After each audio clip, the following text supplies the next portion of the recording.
자, 그런데 이 병자는 어떻습니까? 38년간 누워서 거의 죽은 사람처럼 살다가 일어나 걷게 된 그 기적의 당사자구나. 온몸으로 체험한 사람입니다. 누군가에게 들은 이야기도 간접 체험도 아니거든요.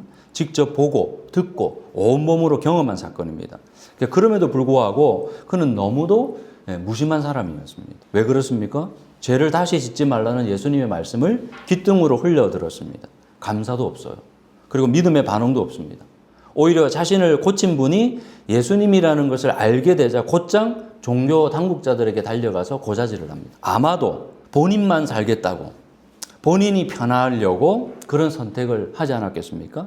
이럴 때 항상 나오는 말이 있습니다. 어쩔 수 없었어요. 영화 밀정에서 이정재가 재판정에서 한 말이 생각납니다. 대한민국이 해방이 될 줄 몰랐다. 알았으면 내가 일본 앞잡이 노릇을 했겠는가? 내 민족 내 동포에게 총칼을 겨누었겠는가? 나도 살려고 어쩔 수 없었습니다. 여러분, 우리도 예수님께 어쩔 수 없다고 말할 때가 종종 있지 않습니까? 제 상황이 이러니까 어쩔 수 없었습니다.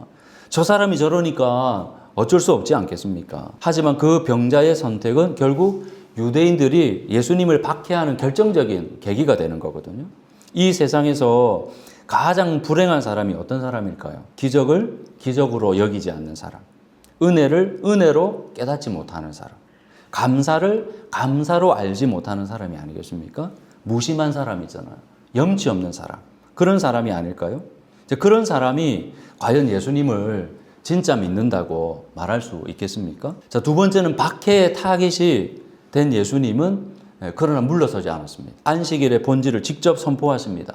내 아버지께서 이제까지 일하고 계시니 나도 일한다. 유대인의 귀에 이 말이 어떻게 들렸겠습니까? 아니, 뭐라고? 유일하신 성부 하나님을 감히 내 아버지라고? 아니, 인간 주제에 자신을 하나님과 동등한 위치에 올려놓다니, 더군다나 철저하게 쉬어야 할 그 안식일에 일한다고? 이건 하나님을 모독하는 일이야. 이건 도저히 용납할 수 없는 일이지. 넘지 말아야 할 선을 넘었어.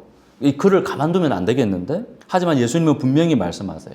안식일의 본질은 참된 안식에 있다. 그건 생명을 살리는 일이다. 안식일 날 안식을 주신 그 하나님을 기억하라고. 그럼 그 안식은 뭐죠? 하나님께서 주신 생명을 누리라는 거예요. 근데 그걸 왜곡해서 일하지 마. 생명이 살아나는데도 일하지 마. 이 얼마나 어처구니 없는 일입니까? 근데 오늘 현실은 그 안식이 쉼을 떠나서 내가 하나님 안에서 하나님의 생명을 누리고 있다는 사실을 선포하는 거거든요. 그게 생명을 살리는 거잖아요. 그래서 새 창조의 사역은 멈출 수가 없습니다. 성부 하나님께서 왜 그런 일을 하느냐? 성부 하나님께서 나에게, 예수님에게 생명을 살리고 죽이는 구원의 권한과 심판의 권한을 주셨기 때문에 내가 이 새 창조의 사역을 멈출 수 없다. 그래서 38년 된 병자를 내가 살렸다. 지금도 여러분을 살리고 있다. 지금이 바로 그때다. 하나님의 말씀을 듣고 지금도 믿음으로 반응하는 자들은 살아난다는 거예요. 영혼이 살아난다는 거예요. 내 안에 하나님의 생명이 깨어난다라는 겁니다. 예수님이 인간이 아니라 하나님이심을 인정하는 그 믿는 그 순간 영원한 생명이 주어진다라는 거예요. 믿으시면? 이게 믿음이 복잡한 것 같아요. 그러나 믿음을 경험한 사람은 알고 보면 아주 심플합니다. 그냥 믿는 거거든요. 그냥 신뢰하는 거거든요. 그리고 그것이 끝이 아닙니다. 지금 우리의 이 부활은 미래의 완성을 향해 나아가고 있습니다. 그래서 그 다음 구절에 뭐라고 이야기하고 있냐면 끝까지 믿음을 지키면서 선한 일을 행한 자는 사람들은 몸의 부활로 신적인 존재로 마지막에 완성된다는 거예요. 반면 끝까지 믿음을 거부하고 악을 행하는 사람들에게는 최후의 심판이 기다리고 있다라는 거예요. 그러니까 지금 하나님의 음성을 듣고 살아난 믿음의 사람들은 그 첫 번째 부활이 끝이 아니라 마지막 둘째 부활, 최종 부활이 있다라는 거예요. 그러니까 이게 사실인지 증명할 수 있는가라는 거예요. 그래서 예수님께서 계속 말씀하세요. 세례 요한을 통해서 내가 증언했고, 그리고 모세의 글이 나에 대해서 말하고 있고, 성경 전체가 나를 가리키고 있고, 지금 내가 행하고 있는 이 표적들, 기적들, 그것이 바로 아버지께서 나를 보내셨다는 가장 확실한 증거다. 그런데 너희는 그것을 보면서도 들으면서도 믿지 않는다라는 거예요. 너희 안에 하나님을 사랑하는 마음이 없기 때문에 믿지 않는다라는 거예요. 하나님이 직접 인간으로 오셨는데도 기적을 보여주셨잖아요. 십자가에 죽으시고 부활하셨습니다. 역사 속에 그 부활하신 예수님을 믿는 그 수많은 사람들, 역사 속에 계속 세워졌던 교회들, 그 공동체들, 그 수많은 증거와 자료들이 널려 있음에도 불구하고 뿐만 아니라 지금 내 주변의 연약함과 한계 속에서도 여전히 눈에 보이지 않는 하나님을 붙들고 살아가는 산 증인들이 있는데도 불구하고 아직도 나는 나다라고. 그 병자처럼 무심하고 유대인들처럼 정죄하는 틀 안에서 누구를 정죄하면서 나는 그래도 신앙인이라고 그렇게 갇혀 있는 것은 아닌가라는 거예요. 그렇다면 제가 이제 그런 당신이 스스로 한번 증명해 보세요. 신이 없다는 분명한 증거. 양심 있는 과학자라면요, 이렇게 말합니다. 신의 존재 유무는 과학의 범위를 넘어서는 문제다. 100%가 될 수 없다는 거예요. 100% 신이 없다고 확신할 수 없다라는 거예요. 그렇다면 50%는 신이 존재할 수도 있잖아요. 신이 있다는 50%는 엄청난 여백입니다. 근데 나머지 신이 없다는 50%도 명백한 증거가 없잖아요. 그 여백이잖아요. 결국 둘 다 각자가 가진 믿음의 문제다라는 거예요. 예수님을 믿을 수 있죠? 그 믿음의 문제. 그러면 예수님은 나는 안 믿어요. 그건 자기를 믿는 거죠. 그것도 자기 믿음이에요. 무신론도 믿는 거예요. 자기 신념을. 안 믿는다고 하는 사람은 신이 없다는 증거를 여러분 보여주세요. 그동안 우리 지쳤어요. 계속 신이 존재하는 걸 갖다가 증명해달라고. 그래서 이렇게도 설명하고 저렇게도 설명하고. 여러분은 잘 모르시겠지만 역사 속에서 얼마나 많은 학자들이 그걸 변정하기 위해서 이렇게도 설명하고 저렇게도 설명해요. 근데 안 믿어요. 끝까지 안 믿겠다고 버티는데 뭘로 설득할 수 있겠습니까? 이제는 여러분 그럴 때마다 질문하세요. 오히려. 그러면 신이 없다는 증거를 보여주세요. 여러분. 당신이 신이 없다는 거 나 존중합니다. 그런데 당신이 신이 없다고 생각하는 과학적인 증거든 역사적인 증거든 고고학적인 증거든 뭐든 보여주세요. 신의 존재를 증명하기 위해서 예수님께서 오셨잖아요.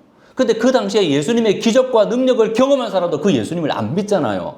예수님의 그 가르침 앞에서 조금 있으면 안 믿잖아요. 신뢰하지 않잖아요. 그러면 진짜 예수님을 만난 우리는 그러면 무슨 증거를 여러분 보여줄 수 있습니까? 그 증거가 뭐냐면 우리의 신앙이 사람들을 살리고 있냐고 아니면 죽이고 있습니까? 내 기준에 맞지 않아도 사람들을 격려하고 축복하고 있습니까? 아니면 아직 옳고 그름을 따지고 우리가 싸우고만 있습니까?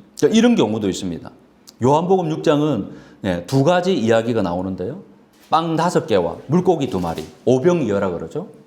5,000명을 배불리 먹인 오병이어의 기적. 그리고 폭풍 속에 바다 위로 걸어오시는 예수님을 보고 제자들이 막 공포에 질립니다. 그때 두려워하지 말라고 예수님께서 제자들을 안심시키죠. 38년 된 병자의 기적 때문에 큰 무리들이 예수님을 따릅니다. 이때 예수님이 제자 빌립을 테스트합니다. 이 많은 사람들을 어떻게 먹일 수 있겠느냐. 빌립의 대답은 한치의 망설임도 없이 즉각적이었습니다.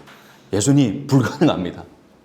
이 많은 5,000명의 사람을 어떻게 무엇을 사다가 먹일 수 있겠습니까? 안드레가 한마디 보탭니다.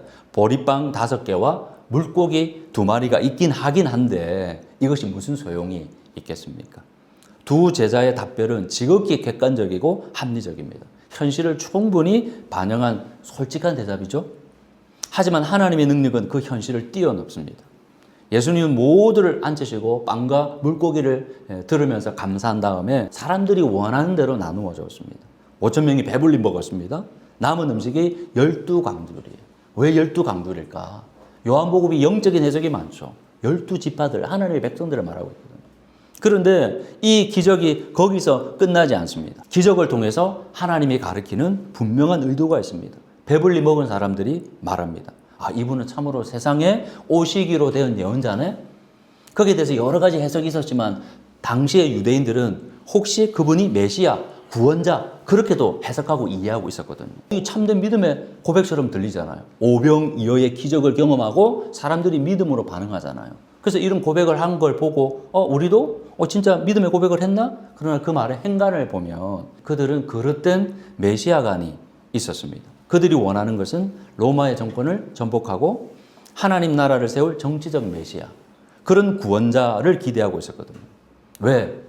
그래서 그 단어에 보면 강제로 폭력을 동원해서 예수님을 왕으로 삼으려고 그러거든요. 나를 국회의원으로, 나를 대통령으로 만들어준다는데 마다할 사람이 어디 있겠습니까?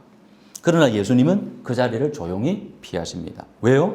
하나님 나라는 군대의 힘이나 물리력으로 세우는 정치 게임이 아니거든요. 하나님 나라는 이란, 이스라엘, 지금 미국이 벌이는 전쟁처럼 서로를 위협하는 미사일 이런 것들을 강제적으로 파괴하는 파워 게임이 아니거든요. 하나님 나라는요, 지금 현 정부가 신천지와 통일교를 보면서 이 정교 분리에 위배되잖아요. 그래서 계획적으로 조직적으로 동원한 것들에 대해서는 법을 개정해서라도 이걸 갖다가 해산해야 되겠다. 그런데 이런 신천지와 통일교를 해산하기보다는 지금 기독교는 뭐라고 이야기하냐면 이거 기독교를 해산하려는 목적이 있는가 보다. 그래서 우리는 이 법 개정에 저항해야 되기 때문에 정치적으로 결집해야 된다. 그게 하나님 나라가 아니라는 거예요. 또한 하나님 나라는요, 예수님의 오병이어 그 기적을 맛본 사람들이 배를 채우기 위해서 경제적인 자유를 누리기 위해서 예수님을 적극적으로 찾아다니는 거거든요. 그게 하나님 나라가 아니라는 거예요. 왜? 하나님 나라는요, 뭐냐 그러면 썩어 없어질 양식이 아니라 영생에 이르게 하는 양식을 위해서 일하는 것이라고 말씀하고 있거든요. 썩어 없어질 양식이 아니라 영생에 이르게 할 양식. 아니 그 일이 뭡니까? 예수를 믿는 겁니다. 그렇게 심플합니까? 그렇게 단순합니까? 그것이 영생에 이르는 양식입니다. 예수님을 알아가는 것이 영생입니다. 아니 목사님 진짜입니까? 그렇게 간단한 문제입니까? 그래서 예수님께서 말씀하시잖아요. 모세를 통해 공급된 광야의 그 만나, 그냥 한꺼번에 한 달치 주는 게 아니라 매일매일. 그래서 이틀치를 가져오면 먹고 남은 거는 다음날 먹어야지 남겨두었는데 어떻게 됐습니까? 싹 사라졌잖아요. 왜 그렇게 하셨을까요? 이 생명의 뿌리가, 생명의 근원을, 생명의 빵을 누가 주시는가? 그걸 매일매일 확인하라는 거예요. 하늘에서 내려온 그 빵, 그 생명의 빵이 바로 지금 예수님 자기 자신이라고 말씀합니다. 그러니 나를 먹고 마셔라. 그러면 영원히 줄이지도 목마르지도 않을 것이다. 나를 먹고 마신다? 사람들이 이 얘기를 듣고 저게 무슨 말일까? 가능한 일인가? 나를 먹고 마신다는 말은 뭐죠? 아들을 믿고 신뢰한다는 거거든요. 그게 영생이라. 아니 빵 때문에 예수님을 열심히 찾았어요. 빵만 주세요. 그럼 우리가 배불리 경제적인 자유를 누리면서 살 수 있습니다. 그런데 예수님이 자신이 생명의 빵이라고 그러네요. 나를 먹으래요. 물 때문에 사마리아 여인이 우물을 찾아 나섰잖아요. 근데 예수님이 그 물을 마시며 또 목말라. 내가 주는 생수가 생명의 샘물을 마셔라. 그렇게 말씀하고 있거든요. 하나님 나라는요, 예수님이 주시는 무언가 어떤가 something이 아닙니다. 예수님이 조성하시는 어떤 그 환경 속에 사는 게 하나님 나라가 아닙니다. 예수님 그 자체가 하나님 나라예요. 사람들이 수군거립니다.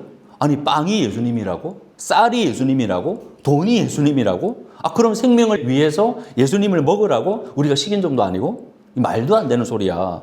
그러고 보니까 저렇게 저런 말을 하는 거 보니까 이 사람은 요셉의 아들 예수 맞지? 그냥 인간이잖아. 어떻게 인간이 사람이 하늘에서 내려올 수 있겠어? 그만 돌아가자. 사람들이 그렇게 반응합니다. 그랬더니 제자들도 술렁이기 시작해요. 아니 예수께서 그걸 아시고 물으십니다. 이 말이 너희의 마음에 걸리느냐? 참 재밌는 말씀이잖아요. 사람들에게 마음에 걸리지 않도록 유순하고 부드럽고 설득이 되는 말을 하잖아요. 근데 여러분 복음서를 보세요. 그 말이 그렇게 부드럽고 위로하는 말인지 아주 날카롭고 어떨 때는 냉혹하고 사람들에게 걸림돌이 되는 말씀을 예수님께서 그냥 훅훅 던지시거든요. 그래서 요한복음 66절의 결론이 뭐냐 그러면 이 때문에 제자 가운데서 많은 사람이 예수님께 몰려들었고 많은 사람이 떠나갔고 더 이상 그와 함께 다니지 않았다. 당연하죠. 자신의 살과 피를 먹으라고 하는데 누가 예수님을 따르겠습니까? 예수께서 12제자에게 물으셨습니다. 너희도 떠나가려 하느냐? 사랑하는 서사시 가족 여러분, 예수님을 진짜 믿는다는 것이 무엇일까요? 예수님과 믿음의 함수관계는 그리 간단한 문제가 아닙니다. 하나님의 기적을 온몸으로 체험해도 믿음으로 반응하는 거리는 멀 수 있습니다. 하나님께 선택받은 자랑할 만한 유구한 믿음의 역사가 있어도 본질을 여러분 잃어버리면 축복이 아니라 저주가 될 수 있습니다. 실제로 그런 신앙은 자신들의 틀로 사람들을 축복이 아니라 계속 정죄만 합니다. 성경을 오해하거나 객관적으로 해석하는 실력을 갖추지 못해서 메시아관의 하나님 나라에 대한 복음에 대해서 오류가 발생하면 결국 하나님 나라를 세운다고 말하지만 자신들이 원하는 나라, 나의 나라를 세우고 있다는 것을 기억하셔야 됩니다. 예수님 그 자체가 아니라 예수님이 주시는 그 어떤 것들이 있잖아요. 내 자녀도 그 자녀 자체가 아니라 그 자녀가 뭔가를 해서 나타나는 그 결과물 있잖아요. 어떤 그 수와 사람도 그 사람의 본질이 아니라 그 사람이 어떤 이력과 어떤 성취와 어떤 업적이 있는가. 우리는 본능적으로 체질적으로 그걸로 평가하고 판단하는 존재잖아요. 그래서 그게 습관적으로 몸에 배어있기 때문에 예수님에 대한 신앙도 하나님 나라도 그분이 이 땅에 오셔서 뭔가를 보여주고 기적을 베풀고 사람을 고치고 귀신을 쫓아내고 오병이어를 통해서 사람들의 배를 불리고 하는 그것에 사람들이 주목하지만 그것이 사라지면 그것이 자기 취향이 안 맞으면 예수님을 떠난단 말이에요. 그럼 누구만 남겠습니까? 예수님 그 자체, 예수님 그 존재 그 자체, 그게 아니면 그 자체를 부정하고 떠나가잖아요. 내 살과 피를 먹어라. 그러면 영원한 생명을 얻을 수 있다. 말도 안 돼. 기대하고 따라왔는데 아니네? 돌아가. 헝가리 작가 크리스너 호르코이 라슬로가 2025년 노벨 문학상을 받았습니다. 그의 대표작이 사탄 탱고입니다. 기독교적인 색채가 좀 보이지 않습니까? 1980년대에 헝가리의 집단 농장의 몰락과 공산주의 체제 붕괴 직전에 인간의 그 다양한 모습들을 다루고 있습니다. 탐욕과 무기력에 빠진 사람들이 뭘 하시는지 압니까? 자기 내재되어 있는 힘을 길러서 뭔가를 이 어려움을 극복하는 게 아니라 협력해서 이 난관을 극복해 가는 게 아니라 외부의 뭔가에 힘을 의존합니다. 그게 여러분 인간입니다. 그래서 우리가 죄악 가운데 있을 때 어둠 속에 있으면 우리 힘으로 불을 켤 수가 없습니다. 외부의 빛이 와야 됩니다. 그래서 요한복음에서 예수님이 빛으로 오신 거예요. 그때 사람들이 1년 반 전에 죽은 줄 알았던 예언자 예레미야의 헝가리식 이름인 이리미야식, 이 절망적이고 비참한 현실을 구원해 줄 메시아라고 마을 사람들이 굳게 믿기 시작합니다. 다시 돌아올 거야. 죽었다는 소식이 있지만 메시아로 돌아와서 우리를 구원할 거야. 물론 그는 교활한 사기꾼에 불과했습니다. 와서 사람들이 오호 진짜 살아왔네? 야, 저 사람이 메시아가 맞는가 보다. 저 사람의 이야기를 들어보자. 이 사기꾼이 얼마나 말빨이 좋습니까? 경제적인 공동체를 만들자. 작은 섬을 만들어서 이 경제적인 위기를 우리가 극복하자. 여러분 어떻습니까? 막 선동하는 겁니다. 그 선동의 사람들이 현혹되기 시작합니다. 여러분 그러려면 투자하셔야 됩니다. 재산이 있어야 됩니다. 모아야 됩니다. 금을 모아야 됩니다. 무엇이든 모아야 됩니다. 사람들이 그 전 재산을 그에게 바칩니다. 왜? 새로운 공동체를 만든다고 하니까. 결국 그의 목적은 돈이었습니다. 그 사실을 조금씩 눈치채고 갈등이 생기면서 사람들이 그 마을을 떠나면서 뿔뿔이 흩어지고 맙니다. 이 몰락을 지켜보던 보면서 모든 것을 기록한 한 의사가 있었거든요. 마을에 홀로 남아서 뭔가 이전부터 이게 환청이니 뭔지 천국의 종소리를 들으면서 마음의 평화를 얻었거든요. 하지만 그 종소리가 어떤 미치광이 노인이 미친 듯이 치는 종소리인지를 확인하고 자신이 얼마나 바보였음을 깨닫게 됩니다. 저 종소리가 생명인 줄 알았는데, 저 종소리가 나를 살려줄 줄 알았는데, 저 메시아가 나를 살려줄 줄 알았는데, 아니구나. 인간은 진짜 생명이 무엇인지 모르고 썩을 양식을 위해 살고 있지 않습니까? 결국은 돈인데 거짓된 선동가, 사기꾼에게 이 인류는 속아오지 않았습니까? 독일 교회도 히틀러를 그 시대의 메시아로 착각했습니다. 일부 미국 교회도 트럼프가 이 시대의 메시아로 오해했습니다. 일부 한국 교회도 윤석열을 이 시대의 메시아로 둔갑시켰습니다. 사실은 속은 것이 아니죠. 자신들의 욕망을 그 인물에게 투사한 것뿐입니다. 그래놓고 잘못되면 다른 이유를 들먹일 뿐입니다. 그럼에도 불구하고 인류는 아직도 또 다른 메시아를 찾고 있습니다. 참된 생명이신 예수께서 빛으로 이 땅에 오셨는데 자기 백성들이 영접하지 않습니다. 세상의 빛으로 생명의 떡으로 예수님이 오셨는데 사람들이 믿지 않습니다. 그래서 요한복음에서 다시 말씀합니다. 예수님은 이미 영원 전에 존재하셨던 하나님이시라. 우주 만물을 창조하셨던 하나님이라고. 그래서 바다 위를 걸으시는 자연의 질서를 통제하시는 하나님이시라. 인류에게 참된 생명을 주시는 분이라고. 오늘 예수님께서 또 나에게 질문하십니다. 너희도 떠나가랴 하나니. 여러분 뭐라고 답변하시겠습니까? 생명처럼 보이는 것들에 대해서 우리가 단호히 거절하고 예수님을 참된 생명으로 선택하고 그분을 붙들고 나아갈 수 있겠습니까? 환경이 아닌 예수님, 기적이 아닌 예수님께로 가실 수 있겠습니까? 더 이상 가짜 위안을 버리고 진짜 예수님을 믿고 따르는 그런 믿음의 길을 선택하기를 원하십니까? 아멘. 그런 여러분 되시기를 주의 이름으로 축복합니다. 우리 잠시 기도하시겠습니다.